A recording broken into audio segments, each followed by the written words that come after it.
రెండో రోజు శాశ్వత ఇంటి పట్టాలను విద్యా ఐటీ ఎలక్ట్రానిక్ శాఖల మంత్రి నారా లోకేష్ అందజేశారు. ఇవాల్టి నుంచి 12వ తేదీ వరకు నియోజకవర్గంలో మన ఇల్లు మన లోకేష్ కార్యక్రమం జరగనుంది. పేదలకు స్వయంగా శాశ్వత ఇంటి పట్టాలను మంత్రి నారా లోకేష్ పంపిణీ చేస్తున్నారు. ఎర్రబాలెం గ్రామానికి చెందిన 248 మందికి శాశ్వత ఇంటి పట్టాలను పంపిణీ చేశారు.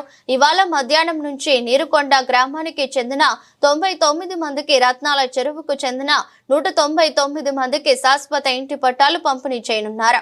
మొత్తంగా 546 మంది లబ్ధారులకు శాశ్వత ఇంటి పట్టాలను నారా లోకేష్ ఉచితంగా అందజేయనున్నారు.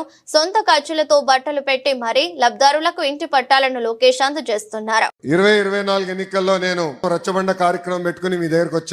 అక్కడ పార్టీ జెండా లేవు, బ్యాక్ డ్రాప్ లేవు. సరదా కూర్చుని నేను చెప్పాల్సిన 10 నిమిషాలు చెప్పి మీ సమస్యలు తెలుసుకుని ఆనాడు స్పష్టమైన హామీ ఇచ్చా. దాంట్లో భాగంగా మీరందరూ నన్ను కోరారు. 2.5 దశాబ్దాల